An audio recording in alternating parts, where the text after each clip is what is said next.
कहानी की शुरुआत में हम एक लड़की को देखते हैं जो रोड के बीचों बीच अपनी जान देने के लिए सड़क पर लेटी हुई है। कुछ ही देर में इस रोड पर एक गाड़ी आ जाती है। यह लड़की जैसे ही उस गाड़ी को अपनी ओर आता देखती है तो एक दर्दनाक मौत के डर से वो अपना इरादा बदल लेती है और वो सड़क से उठकर किनारे पर चली जाती है। तब वो गाड़ी वाला इंसान भी इस लड़की की मदद के लिए नहीं रुकता। वो इसे नजरअंदाज करके आगे निकल जाता है जैसे उसने कुछ देखा ही नहीं हो। इस लड़की का नाम लीसा है। लीसा की जिंदगी बिल्कुल भी ठीक नहीं चल रही। दरअसल आज लीसा की बेटी का जन्मदिन है, लेकिन अब उसकी बेटी इस दुनिया में नहीं रही। तब हम देखते हैं कि जो गाड़ी कुछ देर पहले लीसा को इग्नोर करके आगे निकल गई थी, उसे अपनी गलती का एहसास होता है। इसलिए वो आदमी अपनी गाड़ी रिवर्स करके लीसा के पास आता है। गाड़ी के अंदर बैठा एडम नाम का आदमी लीसा से पूछता है, क्या तुम ठीक हो? जिस पर लीसा जवाब देती है, हाँ मैं ठीक हूँ, मुझे कुछ नहीं हुआ। इस पर उस आदमी ने लीसा को बताया कि इस सुनसान इलाके से शहर काफी दूर है, इसलिए अगर तुम चाहो तो मैं तुम्हें शहर तक लिफ्ट दे सकता हूँ। लीसा मान जाती है और फौरन उसकी गाड़ी में बैठ जाती है। सफर के दौरान एडम लीसा से पूछता है कि तुम अकेली इस सुनसान जगह में क्या कर रही थी? लीसा ने एडम को बताया कि आज मेरी बेटी का जन्मदिन है, जिस वजह से वो आज मुझे बहुत याद आ रही है, पर बदकिस्मती से वो अब इस दुनिया में नहीं रही और अब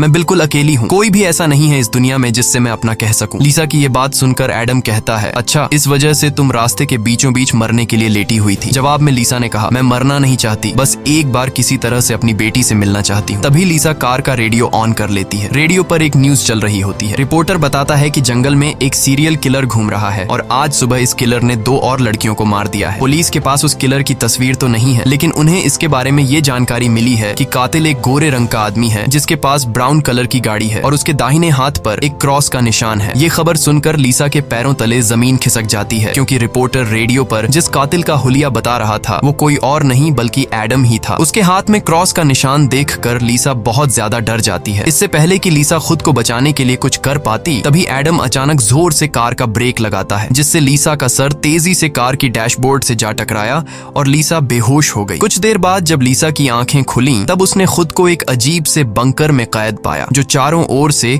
लोहे की मजबूत दीवारों से बना हुआ था। लीसा खुद को इस बंद जगह में कैद पाकर बहुत ज्यादा घबरा जाती है और मदद के लिए चिल्लाने लगती है, लेकिन उसकी मदद करने कोई नहीं आया। हम देखते हैं कि लीसा को एक अलग तरह का सूट पहनाया गया है और उसके हाथ में एक घड़ी भी पहनाई गई है। लीसा उस घड़ी को निकालने की बहुत कोशिश करती है, लेकिन वो घड़ी इतनी मजबूत थी कि काफी कोशिश के बाद भी वो उसके हाथ से नहीं निकलती। आखिर में जब उसे रियलाइज होता है कि इस जगह से निकलना इम्पॉसिबल है, तो वो थक हार कर एक जगह में बैठकर रोने लग जाती है। तभी अचानक उस चेंबर का दरवाजा खुला। लीसा ने देखा कि दरवाजे के दूसरी ओर एक सुरंग है। उस सुरंग के एंड से रोशनी नजर आ रही थी। लीसा को समझ आया कि अगर इस जगह से बाहर निकलना है तो इस सुरंग से होकर निकलना पड़ेगा। लीसा खुश हो जाती है कि उसे बाहर निकलने का रास्ता मिल गया है, लेकिन जैसे ही वो सुरंग के अंदर चली गई, तभी अचानक उसके पीछे उस चेंबर का दरवाजा अपने आप बंद हो गया। ये देखकर लीसा की सांस रुक गई और अब उसे समझ आया कि वो पहले से भी ज्यादा खतरनाक जगह में फंस गई है। तभी अचानक लीसा के हाथ में बंधे ब्रेसलेट में अलार्म बजने लगा और 11 मिनट का टाइमर सेट हुआ। ये देखकर लीसा समझ गई कि मुझे 11 मिनट में यहाँ से निकलना होगा, नहीं तो मैं हमेशा के लिए यहाँ पर बंद रह जाऊंगी। इसीलिए लीसा अपने हाथों और पैरों के बल रेंगती हुई जल्दी से उस रोशनी की तरफ बढ़ने लगी। लेकिन जैसे ही वो उस रोशनी के करीब होती जा रही थी, तभी अचानक उस सुरंग का आगे का दरवाजा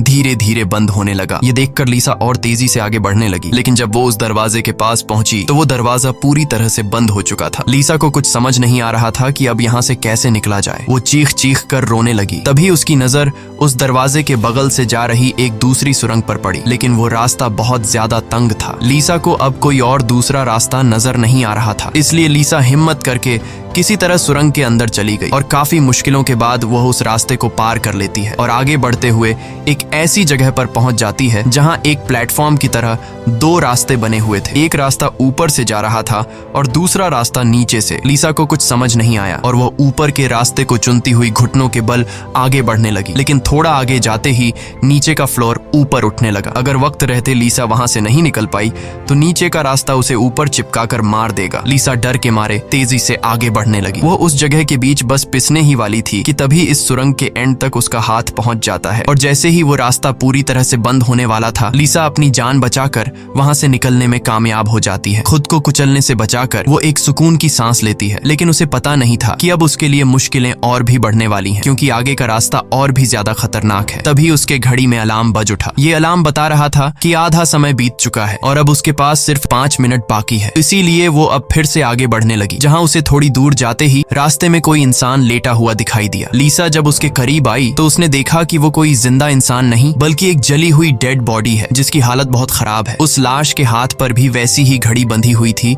जैसी लीसा के हाथों पर बंधी थी। लीसा को समझ आ गया कि ये इंसान भी मेरी तरह इस सुरंग से निकलने की कोशिश कर रहा था, लेकिन वो यहाँ से निकलने में कामयाब नहीं हो सका और मारा गया। मतलब यहाँ से निकलना इम्पॉसिबल है। इस डेड बॉडी को देखकर लीसा की यहाँ से निकलने की बची कुची उम्मीद भी टूट गई, लेकिन उसने किसी तरह हिम्मत जुटाई और इस डेड बॉडी को साइड पर करके आगे बढ़ने लगी। जब वो घड़ी की तरफ देखती है तो उसके पास सिर्फ 2 मिनट का टाइम बचा हुआ था, इसीलिए वो और तेजी से आगे बढ़ने लगी। तभी अचानक एक मजबूत लोहे की सलाखों ने आकर उसका रास्ता रोक दिया। साथ ही उस सुरंग की दीवारों में से ढेर सारे हीटिंग पाइप निकलकर बाहर आने लगे और उस जगह को गर्म करने लगे। ये देख लीसा पूरी तरह से घबरा गई। वो समझ गई कि जल्द ही उसकी भी लाश उस जले हुए इंसान की तरह इस सुरंग में पड़ी होगी। उसे आगे क्या करना है कुछ समझ नहीं आ रहा था। तभी उसके पीछे दीवार का एक छोटा सा सेक्शन खुल गया, जिसे देख लीसा पीछे की तरफ रेंगती हुई उसके अंदर घुस गई। अगले ही पल एक कांच के दरवाजे ने इस सेक्शन को पूरी तरह से बंद कर दिया। जैसे ही लीसा के हाथ में बंधी घड़ी में टाइमर 0 पर पहुंचा, तभी उन हीटिंग पाइप से आग फुंवारे की तरह निकलने लगी और देखते ही देखते वो पूरी सुरंग आग की लपटों में डूब गई। लीसा जिस सेक्शन में बंद थी वह पूरी तरह से सिक्योर था, जिस वजह से उसकी जान बच गई। कुछ देर बाद वो हीटिंग पाइप्स वापस दीवार में चली गईं। लीसा जिस सेक्शन में बंद थी उस चेंबर का दरवाजा खुल गया। लीसा ने जो कुछ अभी अपनी आंखों के सामने देखा उस वजह से लीसा उस सेक्शन से बाहर नहीं निकलना चाहती थी, पर उस सेक्शन की दीवार लीसा को बाहर धकेल देती है और पहले की तरह अपने आप सुरंग से जुड़ गई। लीसा जैसे ही वहां से बाहर आई तभी उसकी घड़ी में फिर से 11 मिनट का टाइमर सेट हुआ। वह जैसे ही थोड़ा आगे बढ़ी तभी उस सुरंग का ऊपरी हिस्सा नीचे आने लगा और बिल्कुल उसके साथ आकर चिपक गया। बस इतना गैप बचा कि वो रेंगते हुए यहाँ से आगे निकल सके। लीसा अब पूरी तरह से बेबस हो चुकी थी। वो जोर जोर से रोने लगी। जब उसकी नजर घड़ी पर पड़ी तो वहां उसका टाइम खत्म हो रहा था, जिसका मतलब था कि अब से ठीक 11 मिनट बाद फिर से उस सुरंग में आग का सैलाब आएगा और लीसा को राख कर देगा। वो सोचती है कि इतनी बुरी मौत मरने से अच्छा है कि क्यों ना एक बार फिर से वो यहाँ से निकलने की कोशिश करे। इसीलिए वो फिर से हिम्मत करके अपनी जान बचाने के लिए पीठ के बल अपने हाथों के सहारे रेंगते हुए आगे बढ़ने लगी। थोड़ी दूर ऐसे ही रेंगते हुए जाने के बाद वो सुरंग खत्म हो गई और आगे पानी का एक टैंक आ गया। लीसा बहुत ज्यादा थक गई थी और प्यास ने उसका बुरा हाल कर दिया था। वो इसी तरह लेटे हुए हाथों की मदद से पानी पीकर अपनी प्यास बुझा लेती है। जब उसने अपनी घड़ी की तरफ देखा तो अब सिर्फ 8 मिनट रह गए थे। अब पानी के अलावा उसे कोई और दूसरा रास्ता नहीं दिखा, इसलिए वो एक लंबा सांस लेते हुए पानी में ही उतर गई। पानी में उतरने के बाद टैंक काफी बड़ा था। उसे अब समझ नहीं आ रहा था कि किस तरफ जाना है। वो यहाँ वहाँ पानी में निकलने का रास्ता ढूंढने लगी, मगर उसे कोई भी निकलने का रास्ता नहीं मिला। दूसरी तरफ जहाँ से वो इस टैंक में उतरी थी वह रास्ता भी बंद हो चुका था। अब उसकी सांस भी खत्म होने लगी थी। तभी टैंक में से ऊपर की तरफ एक दरवाजा खुल गया। लीसा जल्दी से उस दरवाजे से होते हुए ऊपर निकल आई। बाहर निकलते ही उसने जोर जोर से सांसें लीं और आगे का रास्ता तय करने लगी, लेकिन लीसा बहुत ज्यादा थक चुकी थी। आगे बढ़ना उसके लिए बहुत मुश्किल हो रहा था और कुछ ही देर में भारी थकान की वजह से लीसा की बीच रास्ते में ही आंख लग गई। लेकिन तभी लीसा के कानों में किसी के चीखने की आवाज गूंज उठी। वहां और भी कोई था जो मदद के लिए पुकार रहा था। उसकी आवाज सुनकर लीसा के अंदर बचने की एक उम्मीद जाग उठी, इसीलिए वो जल्दी से उस आवाज का पीछा करने लगी। अचानक एक जगह उसके ठीक नीचे एक दरवाजा खुला जिसके अंदर उबलता हुआ तेजाब था। लीसा उस तेजाब में गिरने से बाल बाल बची। वो तेजाब इतना खतरनाक था कि एक मजबूत लोहे को भी कुछ सेकंड में पिघला देता। लीसा जल्दी से अपने कपड़े का एक टुकड़ा काटती है और उसे टेस्ट करने के लिए तेजाब में डुबोती है। कपड़ा कुछ ही सेकंड में काली राख में बदल जाता है। ये देखकर वो बहुत ही संभल कर आगे बढ़ती है। वो अपने हाथों और पैरों को उस गड्ढे के किनारों पर रखकर उस जगह को पार करने ही वाली थी कि तभी उसका घुटना तेजाब में लग जाता है, जिससे लीसा दर्द से चीख पड़ी। खुशकिस्मती से उसके सूट की वजह से उसका घुटना गलने से बच गया, लेकिन उसके घुटने पर एक गहरा जख्म बन गया था। अच्छी बात ये थी कि अब वह मदद की आवाज काफी करीब से आ रही थी। लीसा अपना दर्द भूलकर फिर से उस आवाज का पीछा करने लगी और आखिरकार वो एक लोहे की ग्रिड के पास जा पहुंची। उससे कुछ दूरी पर एक और ग्रिड थी जिसके पीछे एक आदमी था। उस आदमी ने भी लीसा की तरह हाथ में घड़ी और सूट पहना था। लीसा उससे कहती है कि देखो मेरी बात सुनो, हम दोनों यहाँ पर फंसे हुए हैं। अगर हम एक दूसरे की मदद करें तो यहाँ से निकल सकते हैं। लेकिन वो आदमी काफी लंबे समय से उस सुरंग में फंसने की वजह से उसकी दिमागी हालत खराब हो चुकी थी। वो कभी लीसा को गालियां देने लगता तो कभी सॉरी करने लग जाता। वो कहता है कि ये लोग जल्द ही वापस आएंगे और हम दोनों को मार देंगे। ये कहकर वो पागल जोर जोर से हंसने लगा। तभी लीसा देखती है कि उसके हाथ में बंधी घड़ी में 60 सेकंड की काउंटिंग शुरू हो गई है। वो हीटिंग पाइप्स दोबारा दीवारों से बाहर निकल आए और इस बार बचने के लिए जो सेक्शन था वो लीसा और उस आदमी के बीचों बीच खुलता है, जिसमें सिर्फ एक ही इंसान के छिपने के लिए जगह थी। अब या तो वो पागल आदमी बचेगा या फिर लीसा। अगले ही पल लीसा और उस पागल आदमी के आगे जो लोहे की ग्रिड थी वह हट गई। ये दोनों तेजी से उस चेंबर की तरफ भागने लगे और दोनों एक साथ चेंबर तक पहुंचे, जिसके बाद ये दोनों एक दूसरे को मारने लगे। उस बीच कभी लीसा उस पागल आदमी को चेंबर से बाहर निकाल देती तो कभी वो पागल आदमी लीसा को बाहर धकेल देता। लेकिन आखिर में जैसे ही वक्त खत्म होने वाला होता है, लीसा उस आदमी को लात मारकर चेंबर से बाहर कर देती है। वो आदमी लीसा को पैर से पकड़कर बाहर निकालने की कोशिश करता है। तभी 60 सेकंड खत्म हो गए और उस चेंबर के शीशे के दरवाजे ने उस आदमी का हाथ काट दिया। दर्द से वो आदमी चिल्ला उठा। तभी लीसा की नजर उस आदमी के हाथ पर पड़ी जिस पर क्रॉस का टैटू बना हुआ था। उस टैटू को देखकर लीसा समझ जाती है कि ये आदमी कोई और नहीं बल्कि उसे कार में बेहोश करने वाला सीरियल किलर एडम है। अब लीसा की सारी कंफ्यूजन दूर हो गई। पहले लीसा को लग रहा था कि एडम ने इसे यहाँ कैद करके रखा है, लेकिन उसकी ये सोच गलत थी क्योंकि एडम बेचारा तो अब खुद मौत के मुंह में था। इतने में ही लीसा की घड़ी पर 11 मिनट का वक्त पूरा हो गया और उन हीटिंग पाइप्स से निकलती तेज आग ने कुछ ही सेकंड्स में एडम को राख में बदल दिया। अपनी आंखों से एडम की इतनी भयानक मौत देखकर लीसा डर के मारे कांपने लगी। कुछ देर बाद सेक्शन के अंदर एक छोटे सुरंग में से एक रोबोट आता है। वह एक बहुत ही भयानक सा स्कल था। ये रोबोट लीसा को कोई नुकसान नहीं पहुंचाता बल्कि उसके तेजाब से जले हुए घुटने को ठीक कर देता है। लीसा ने उससे पूछा कि वो कौन है और उसे यहाँ क्यों लेकर आया है। जवाब में उस रोबोट के मुंह से एक टूल निकलता है और वो टूल लीसा के सूट के साथ कनेक्ट हो जाता है। उस टूल की मदद से लीसा को फ्लैशबैक की सारी बातें याद आने लगती हैं, जब वो कार में एडम के साथ थी और उसे एडम की सच्चाई का पता चलने पर एडम की उसके साथ झड़प हो गई थी। उस दौरान एडम ने लीसा पर चाकू से सीने पर वार किया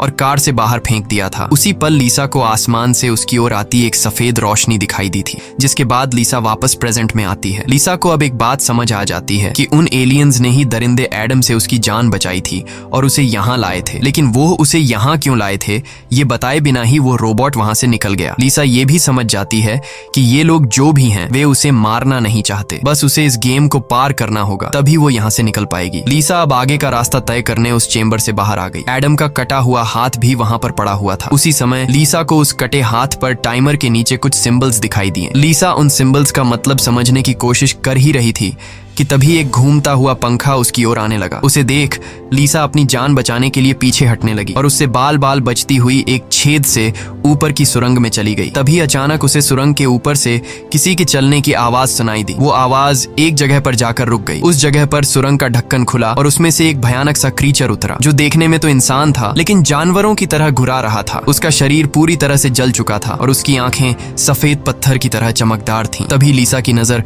उसके कटे हुए हाथ की तरफ गई। उसका कटा हुआ हाथ देखकर लीसा समझ गई कि वो कोई और नहीं बल्कि एडम है, जो जलने के बाद एक राक्षस में बदल चुका है। अब वो लीसा को मारना चाहता था। एडम की आंखें जल गई थीं, इस वजह से वह लीसा को देख तो नहीं सकता था पर वो सुन सकता था। लीसा चुपचाप धीरे धीरे आगे बढ़ने लगती है, लेकिन तभी उसकी घड़ी के फर्श पर टकराने से एक हल्की सी आवाज गूंज उठी, जिससे एडम को उसकी भनक लग गई और तेजी से लीसा को मारने के लिए उसके पीछे आने लगा। लीसा उसके हाथ लगने ही वाली थी कि तभी लीसा एक पतली सुरंग से उस पार चली गई। एडम को कुछ नजर न आने की वजह से वह उस जगह को पार नहीं कर पाया। लीसा उस सुरंग से आगे बढ़ती हुई एक ऐसी जगह पर पहुंची जहां उसके पास आगे जाने के लिए 2 रास्ते थे। लीसा को कुछ समझ नहीं आ रहा था कि किस रास्ते को चुनना चाहिए। वह बहुत सोचने के बाद जब उसे कुछ समझ नहीं आता तो वह एक अंदाजे से लेफ्ट वाले सुरंग में घुस जाती है। सुरंग के बाहर एक कमरा था जिसकी चारों ओर कांच की दीवारें थीं। उन दीवारों पर लीसा को उसके पैदा होने से लेकर अपनी बेटी को जन्म देने तक की सारी यादें दिखाई दे रही थीं। वहां लीसा ने यह भी देखा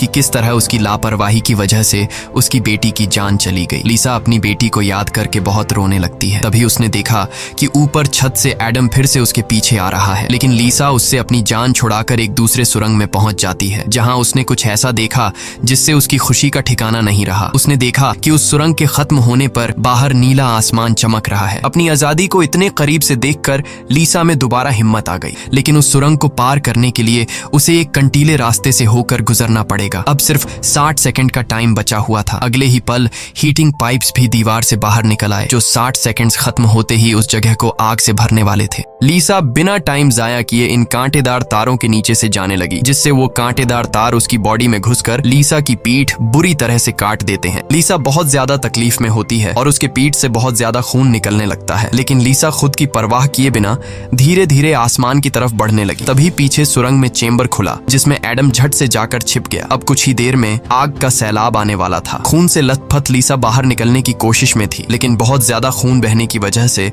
अब आगे बढ़ना उसे मुश्किल हो रहा था। उसकी आंखें धुंधली हो रही थीं। तभी 60 सेकंड्स खत्म हो गए और अगले ही पल वहां आग बरसनी शुरू हुई। उससे पहले कि वो आग का सैलाब लीसा को भी अपनी चपेट में लेता, लीसा के ठीक नीचे एक द्वार खुला और वो नीचे एक चेंबर में जा गिरी और बेहोश हो गई। थोड़ी देर बाद जब लीसा की आंख खुली तो उसने देखा कि वो फिर से उसी जगह पर आ गई है जहां से उसने बढ़ना शुरू किया था। यानी अब तक उसने जितनी भी मेहनत की यहाँ से निकलने की, वो सारी जाया चली गई। ये देखकर लीसा अब पूरी तरह से टूट चुकी थी। तभी वो रोबोट उसकी मरहम पट्टी के लिए दोबारा आ जाता है। लीसा ने उसे मरहम पट्टी करने से रोका, क्योंकि वो दोबारा ये सब दोहराने के लिए तैयार नहीं थी। उसने रोबोट से कहा कि वो अब सिर्फ मरना चाहती है। उस रोबोट ने लीसा की बात मान ली और उसके मुंह से एक इंजेक्शन निकलकर लीसा के शरीर की तरफ बढ़ने लगा। तभी लीसा को एडम के हाथ पर बने हुए निशान याद आ गए। वो समझ गई कि जरूर वो निशान यहाँ से बाहर निकलने का रास्ता बताते हैं, इसलिए वो अपने खून से दीवार पर एडम के हाथ पर बने हुए निशान बनाने लगी, जिसे काफी गौर से देखने के बाद लीसा को पता लगा कि ये तो एरो है जो यहाँ से निकलने की डायरेक्शन बताते हैं। जैसे कि पहला एरो लेफ्ट साइड की तरफ मुड़ा हुआ था, जिसका मतलब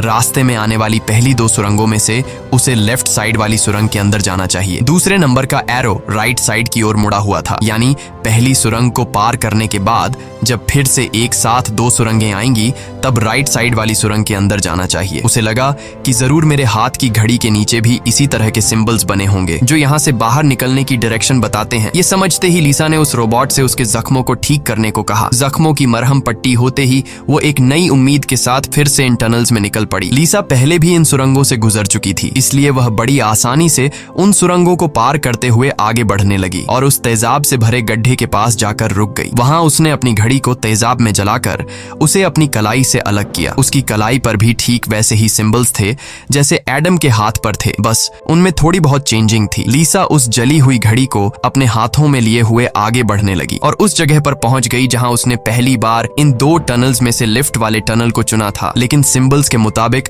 सही सुरंग राइट वाली है। वो जल्दी से राइट वाली सुरंग में चली गई, जहां आगे जाकर उसे 2 और सुरंगें मिली जिनमें सही सुरंग लेफ्ट वाली थी। इसी तरह लीसा अपने हाथ पर बने निशान की मदद से हर बार सही रास्ता चुनकर आगे बढ़ रही थी, लेकिन तभी एक बार फिर से एडम उसके पीछे पड़ गया। यहाँ लीसा समझदारी से काम लेते हुए एडम को गुमराह करने के लिए एक सुरंग के अंदर अपनी घड़ी फेंक दी और खुद दूसरी सुरंग में छिपकर बैठ गई। एडम घड़ी की आवाज का पीछा करते करते दूसरी सुरंग में घुस गया। एडम के जाते ही जब लीसा ने अपनी कलाई पर बने सिंबल्स चेक किए तो उसे पता चला कि उसने एडम को जिस सुरंग में भेजा था वही सही सुरंग थी। ये देखकर लीसा बहुत ज्यादा परेशान हो गई। अब लीसा के पास कोई दूसरा रास्ता नहीं था, इसलिए वो धीरे से एडम जिस टनल में था वो भी उस टनल में घुस गई। ये टनल काफी अजीब सा था। ऐसा लग रहा था कि ये टनल जैसे किसी बड़े जानवर का पेट हो। लीसा धीरे धीरे आगे बढ़ने लगी। थोड़ा सा आगे जाकर उसने देखा कि उसकी घड़ी सामने पड़ी हुई है, लेकिन एडम भी वहाँ पर मौजूद है। एडम अब चूंकि देख नहीं सकता था, इसलिए लीसा चुपके से उस घड़ी को उठा लेती है, पर तभी घड़ी में 60 सेकंड्स बचे होने का अलार्म बजने लगा, जिसकी आवाज से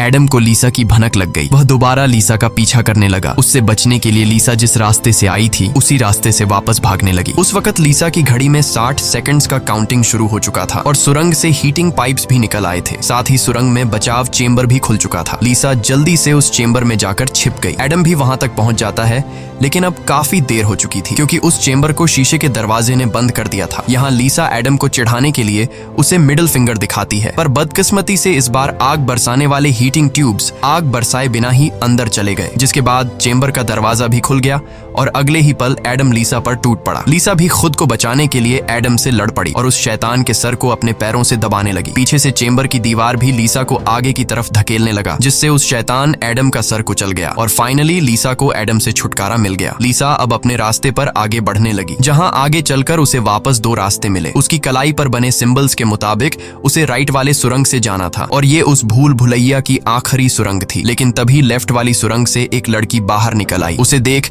लीसा लीसा की आंखें खुली की खुली रह गईं और वो रोने लगी, क्योंकि यह लड़की कोई और नहीं बल्कि उसकी बेटी नीना थी। नीना के मरने के बाद से लीसा ने जीना ही छोड़ दिया था। उसकी बस यही एक ख्वाहिश थी कि वो किसी तरह नीना से मिल पाए, और आखिरकार आज उसकी ये ख्वाहिश भी पूरी हो गई। नीना ने अपनी माँ लीसा से कहा कि अब दोबारा मुझे फिर से अकेला मत छोड़ना, जिस पर लीसा ने जवाब दिया, नहीं बेटा, मैं हमेशा तुम्हारे साथ रहूंगी। जिस पर नीना कहती है, तो फिर आओ मेरे साथ लेफ्ट वाले टनल में चलो। लीसा रोते हुए बोली, नीना, मैं तुम्हें फिर से खोना नहीं चाहती, लेकिन सच तो ये है कि तुम पहले ही मर चुकी हो और मेरी मंजिल दूसरी सुरंग में है। इतना कहकर लीसा वहां से जाने लगी। पीछे से नीना उसे पुकारती रही, लेकिन लीसा दिल पर पत्थर रखकर उस सुरंग से बाहर निकली। बाहर आते ही लीसा फूट फूट कर रोने लगती है। उसके बाद लीसा ने बिना समय गंवाए राइट वाली सुरंग में घुस गई, जहां उसे सुरंग के अंत में खुला आसमान दिख रहा था। वो खुश होकर तेजी से आगे बढ़ने लगी, लेकिन तभी उसके रास्ते में 3 लोहे के ब्लेड्स आ गए जो लगातार तेजी से ऊपर नीचे हो रहे थे, जिन्हें पार करने का मतलब था खुद के टुकड़े करवाना। लेकिन लीसा को हर हाल में यहाँ से निकलना था, इसीलिए उसने गौर किया कि उनमें से पहला ब्लेड हर 4 सेकंड्स में एक बार नीचे आ रहा है। लीसा उसके करीब पहुंची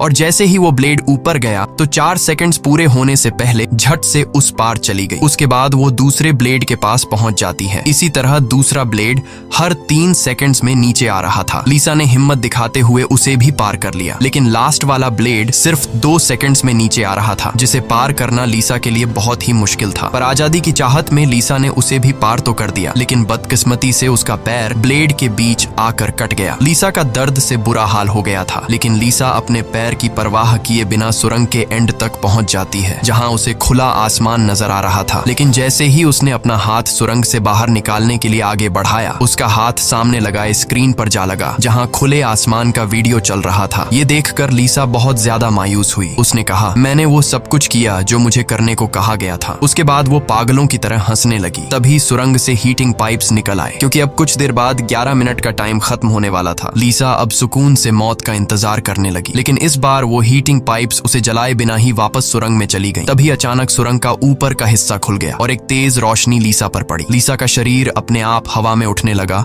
और उस रोशनी में समा गया। थोड़ी देर बाद जब लीसा की आंख खुली तो उसने खुद को एक झरने के किनारे पाया, जिसे देख लीसा के चेहरे पर मुस्कान वापस लौट आई। वहां पर नीना भी मौजूद थी। लीसा ने नीना से पूछा, क्या मैं मर चुकी हूँ? इस पर नीना ने कहा, तुम्हारा शरीर एक बार नहीं बल्कि अब तक कई बार मर चुका है। लीसा ने फिर से पूछा कि अब यहाँ मुझे क्या करना है? जिस पर नीना ने जवाब दिया, यहाँ तुम्हें बस जीना है और कुछ नहीं करना। यहाँ हमें पता चलता है कि जिस जगह पर लीसा अब मौजूद थी वो जगह दुनिया नहीं बल्कि कुछ और ही थी और किसी स्वर्ग की तरह खूबसूरत थी। इस फिल्म की शॉर्टकट एक्सप्लेनेशन ये है कि लीसा जब एडम के साथ कार में सफर कर रही थी, तब एडम ने लीसा पर चाकू से वार करके उसे मार दिया, जिसके बाद वह सीधा नरक पहुंची। वहां उसके पाप धुल गए और एंड में वह स्वर्ग जा पहुंची। इसी के साथ ये कहानी खत्म हो जाती है। अगर वीडियो आपको अच्छी लगी हो तो हमारे चैनल को सब्सक्राइब और वीडियो को लाइक कीजिए।